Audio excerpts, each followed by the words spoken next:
E aí, gurizadinha que segue meu canal. Mentira, eu vou cortar isso aí, tá muito ruim. E aí, gente, tudo bom? Miguel mais uma vez, estudante de Educação Física bacharelado da Universidade Federal de Pelotas, um treinador da Atlas e um apaixonado por modalidades de endurance. E hoje vim dar continuidade à série de vídeos que a gente estava fazendo e vou falar sobre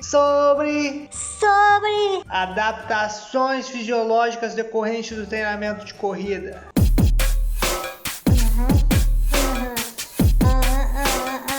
Barbada, tema facílimo. Então, vamos falar sobre isso.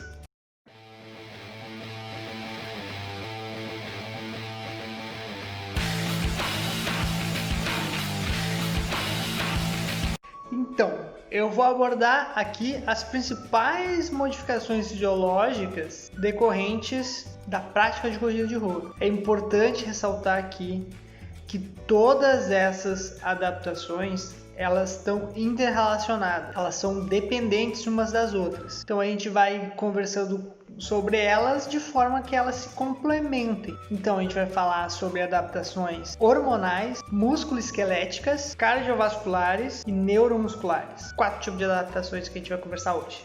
Entende-se por hormônio substâncias químicas produzidas por células específicas ou por glândulas especializadas conhecidas como endócrina. Os hormônios funcionam controlando o corpo, atuando como intermediários do sistema nervoso, elaborando a resposta de algum determinado estímulo e o órgão-alvo que vai efetuar a resposta daquele estímulo. São reguladores fisiológicos que vão acelerar ou desacelerar algum processo fisiológico. De uma maneira geral, o aumento na produção hormonal vai desencadear uma série de eventos no organismo, como por exemplo o aumento na atividade de alguns receptores na membrana celular. O exercício físico ele serve como um estimulador para a liberação de determinados hormônios no corpo, os quais vão afetar positivamente, mas dependendo negativamente também. Uma das adaptações decorrentes da corrida de rua é a hipertrofia de algumas glândulas hormonais. Com essas glândulas hipertrofiadas, elas vão liberar uma quantidade maior de hormônio,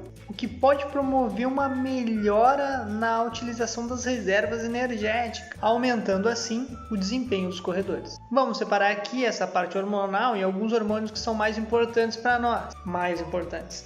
Basicamente todo hormônio vai ser importante, mas aqueles que vão ter mais efeito sobre a corrida são eles a testosterona, o GH, o hormônio do crescimento, a insulina, fator de crescimento insulínico, conhecido como IGF-1, cortisol e o ACTH, conhecido como hormônio adrenocorticotrófico.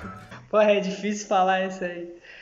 ACTH, a gente aprendeu, é mais fácil falar de ACTH do que adrenocorticotrófico.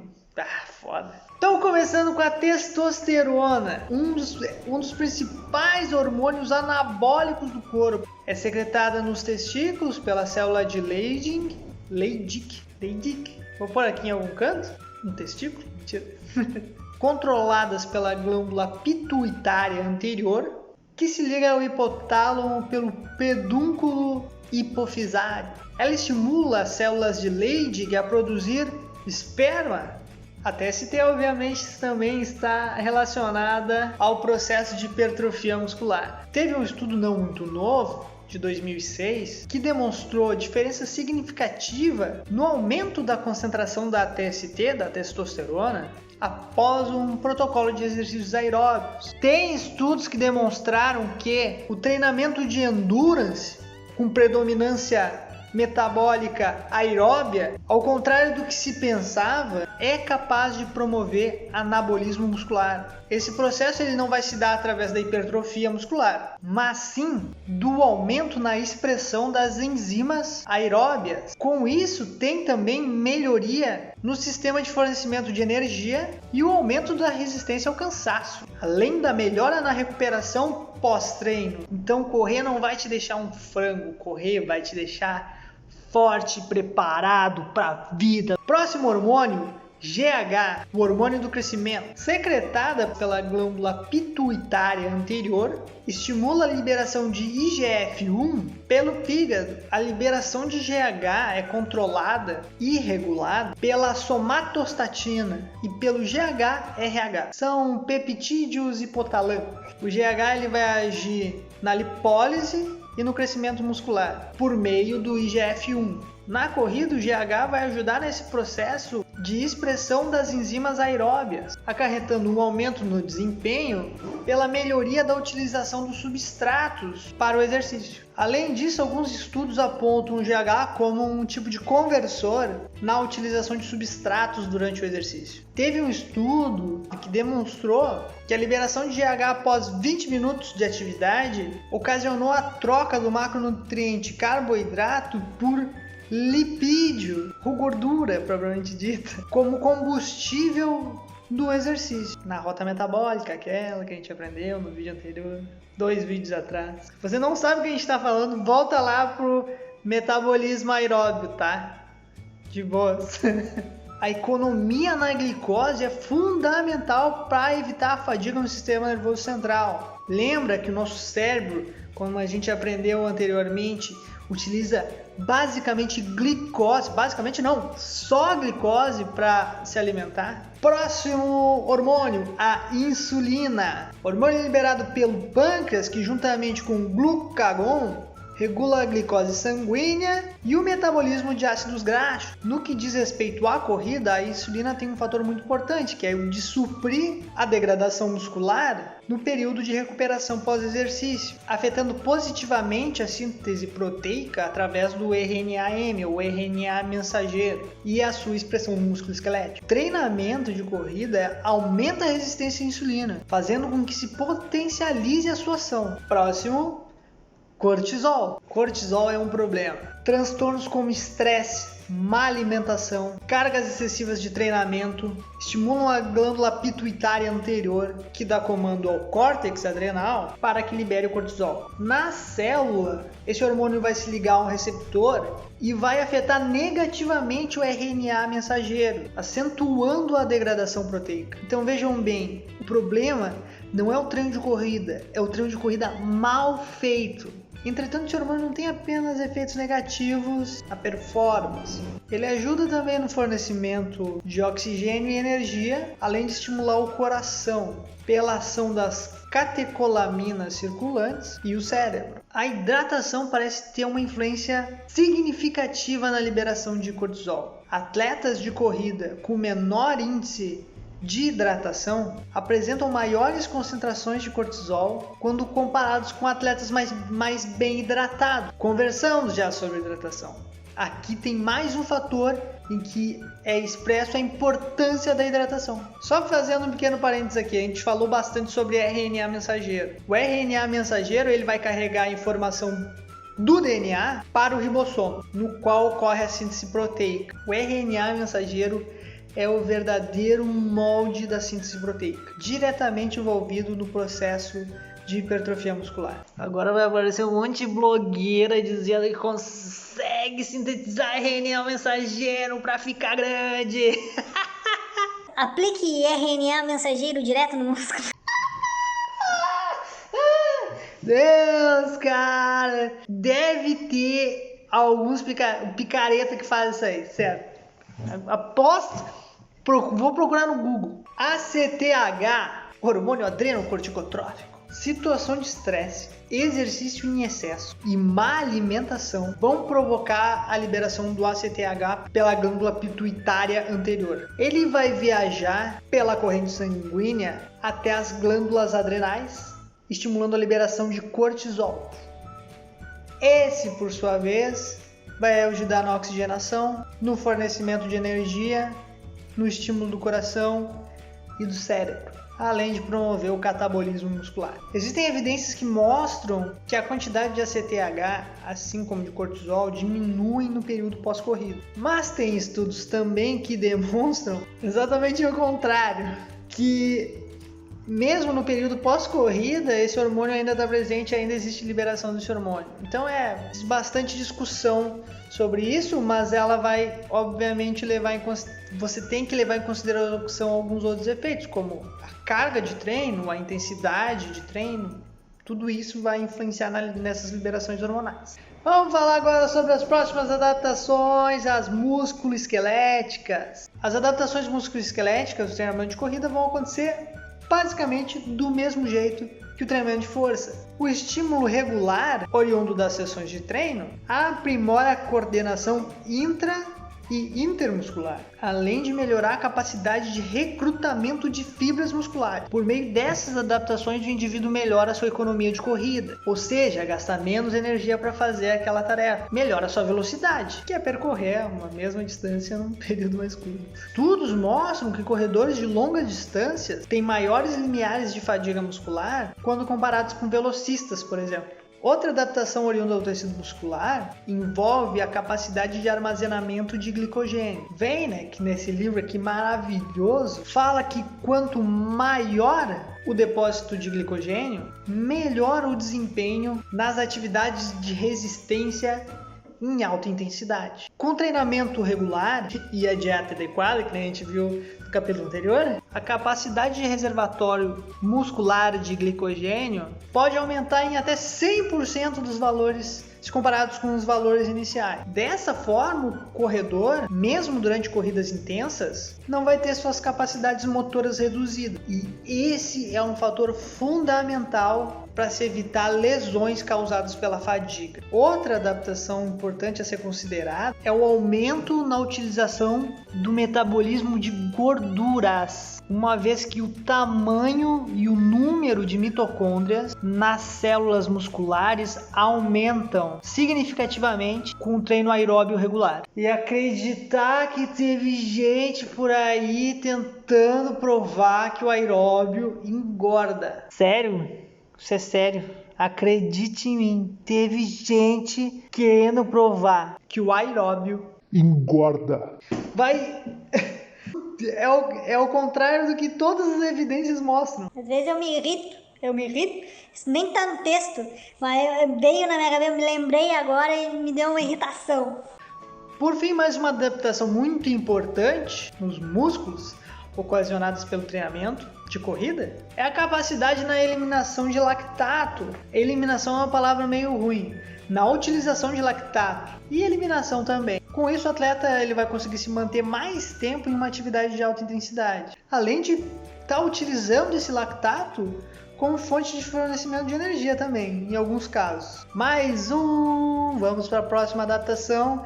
Adaptação cardiovascular. Talvez a adaptação que a gente mais falha, eu acho. No treinamento de corrida, o sistema cardiovascular ele pode ser considerado mais sensível em termos de adaptação aos estímulos. Também é aquele que exerce maior influência no desempenho dos corredores de rua. Um atleta com baixas adaptações cardiovasculares com certeza é ruim, né? Vai ter inevitavelmente um desempenho limitado. Bom, vamos falar de 3 adaptações estruturais e funcionais nesse sistema cardiovascular relativas ao treinamento de corrida. Primeiramente, adaptações cardíacas. Com o aumento regular de exercícios aeróbios, o coração sofre hipertrofia. Só que essa hipertrofia ela não vai ficar com um coração gigante, tá? Vai ocorrer um aumento na espessura das paredes cardíacas para suprir a demanda imposta pelo exercício. Para terem uma noção, o coração de um indivíduo sedentário ele vai pesar entre 250 e 300 gramas, com um volume sanguíneo entre 600 e 800 ml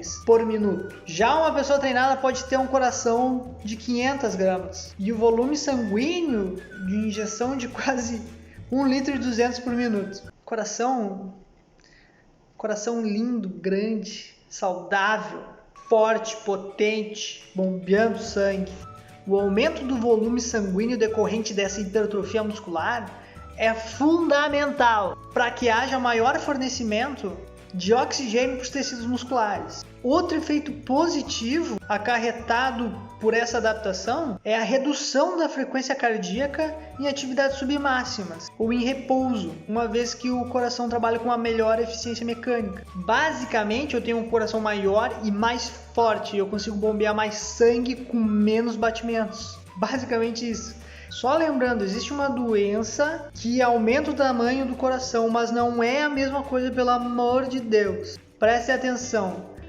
A cavidade interna do coração, as cavidades do coração, com a hipertrofia oriunda dessa adaptação ao treinamento de corrida, a cavidade do coração ela vai continuar do mesmo tamanho ou maior. Já a cardiomegalia, que é essa doença, tu vai diminuir o coração, hipertrofia para dentro, diminuindo o tamanho da cavidade do coração. Isso é uma doença grave e não tem nada a ver com as adaptações oriundas ao treinamento de corrida. O treinamento de corrida vai aumentar teu coração, vai aumentar a capacidade de oxigenação, de bombear sangue, vai aumentar o tamanho da cavidade ali nos átrios e nos ventrículos.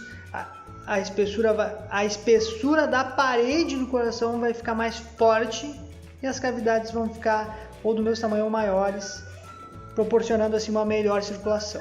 Por fim, as últimas adaptações que a gente vai falar aqui, que eu vou ter que entrar agora especificamente em cada uma delas, é o aumento do valor de limiar anaeróbio e do VO2 máximo, além da manutenção do limiar aeróbio, permite ao atleta suportar maiores intensidades e manter a mesma velocidade. Porra, agora eu viajei. O que é VO2? O que é essas coisas aí que você tá falando? Ó, VO2 máximo, eu vou simplificar bem aqui, ele pode ser definido com a capacidade do organismo de absorver e utilizar o oxigênio disponível no ambiente e transformar eles em energia através dos processos metabólicos que a gente aprendeu anteriormente. Ele está intimamente relacionado à resistência e a capacidade aeróbia. O VO2 é um índice que qualifica o indivíduo aerobiamente, mas ele não representa por si só um fator limitante para a performance. O que eu quero dizer com isso é que indivíduos com o mesmo VO2, ou muito parecido, provavelmente vão apresentar diferentes performances, com diferentes valores de limiar anaeróbio. A melhor maneira de medir o VO2 é através de um teste ergométrico progressivo. Eu vou aumentando cargas à medida em que eu vou pedalando ou correndo, e a medida direta do VO2 é tomada através de um equipamento chamado espirômetro, uma máscara que vai no teu rosto enquanto tu vai fazendo essa atividade. Existem medidas indiretas, como a que a gente utiliza na academia, por exemplo, que é um cálculo que vai relacionar a última velocidade, a velocidade que você atinge no esforço máximo. Isso é um cálculo indireto. A medida direta é a utilização do espirômetro. O teste ergométrico sem o espirômetro também é bem efetivo, mas é uma medida indireta de VO2. O VO2 ele pode ser expresso em forma absoluta, que é em litros por minuto, ou de uma forma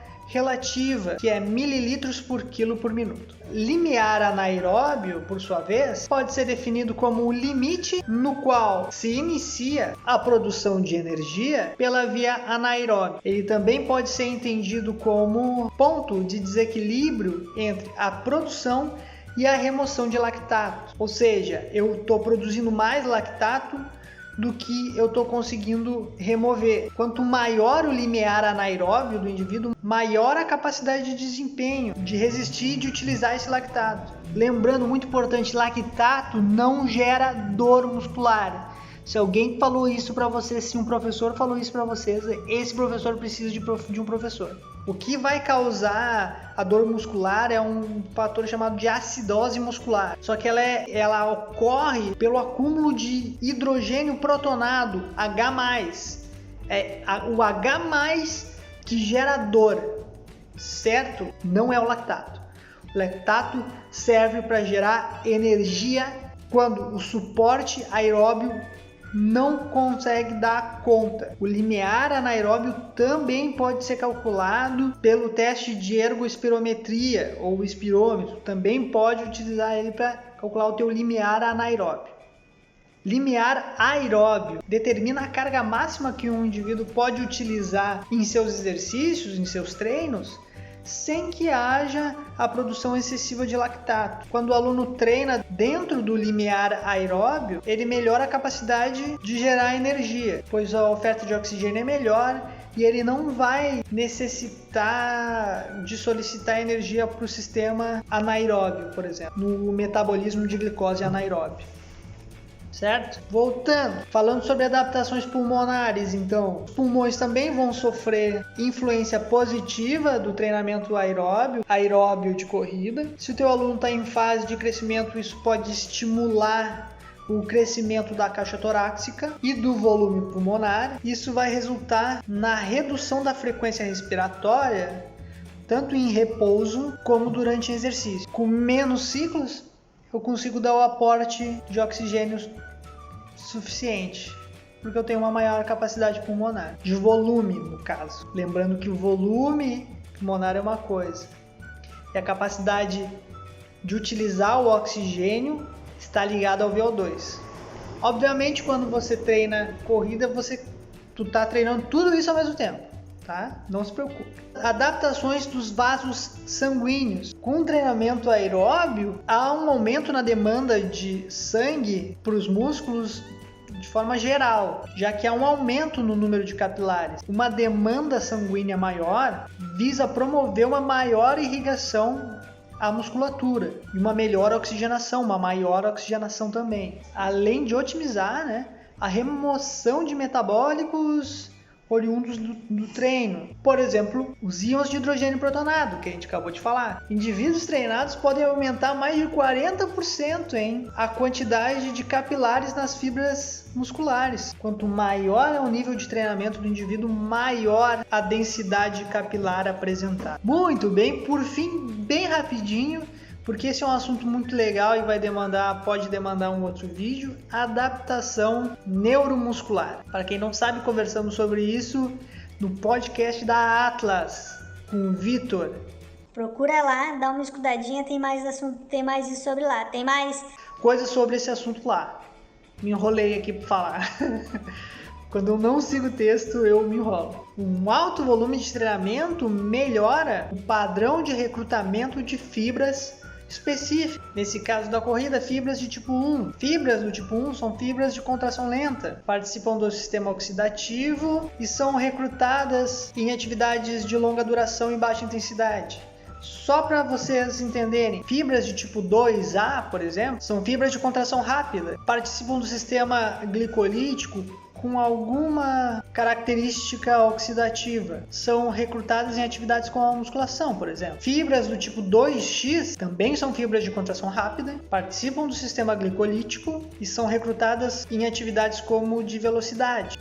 Foi comprovado através de alguns estudos também a melhora na frequência de disparos dessas fibras em atletas altamente treinados em enduro. Assim, dá para concluir que com a melhora do recrutamento e da frequência de disparos das fibras musculares, o indivíduo aumenta seu rendimento, o que ocasiona uma economia de energia durante a corrida. Dessa forma, você vai poder correr por mais tempo antes de entrar em fadiga. Gente, por hoje é só. Muito obrigado. Quem gostou do vídeo, dá uma curtidinha aí. Não se esquece de se inscrever no canal e até a próxima! Valeu!